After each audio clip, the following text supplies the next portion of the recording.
Hello, I'm here with Brian Heady, a candidate for the Vero Beach City Council. Brian, I'd like to ask you something about the Vero Beach power plant. Do you believe that the city belongs in the utility business? Well, whether they belong in it is arguable. What's clear is that they haven't been able to run it efficiently in a lot of years.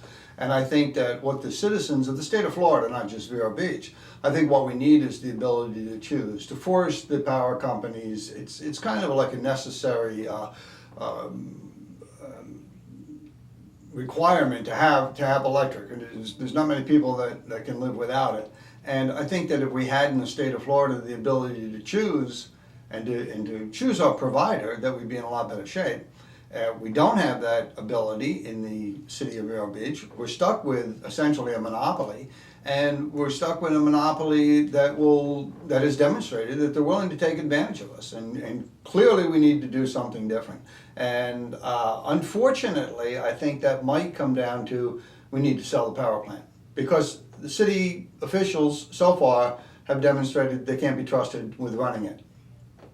And can you talk a little bit about the water and sewer plant and your opinion about the joining with Indian River County and moving the water and sewer plant away? Well, I think rather than spend any more money on updating and renovating the power plant that's on the river, I think that it was put there. The water and sewer?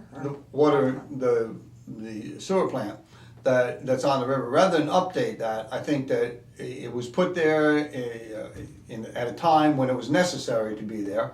I think that it probably ought to be phased out, but it ought to be phased out slowly. And I think that we certainly need to look at whether or not consolidation with the county would save us money. And those essential services we need to operate in the most effective and the most cost-effective way for the ratepayers. And if that's consolidation, then we need to look at that. And I think that what we've seen is city councils that just don't even want to look. They don't want to look at selling the plant. They don't want to look at consolidation. They like these enterprise funds because the enterprise funds have allowed them to spend money freely without taxing people in an ad valorem tax. If elected, where would you cut the city of Vero Beach? Where would you cut the budget? Well, I think it should be cut at the top. You know, if you look in the city of Vero Beach and Indian River County, the school board attorney, for an example, makes more than the president of the United States. The county administrator makes more than the chief of staff to the president. And the same can be said for the city manager and the administrators. We need to look at the kinds of salaries that we pay the top dogs. Brian, I wanted to ask you about public input. Do you think that the public input should be limited to 3 minutes? Well, of course not. The Constitution of the state of Florida says that we, the people, reserve the right to instruct our representatives.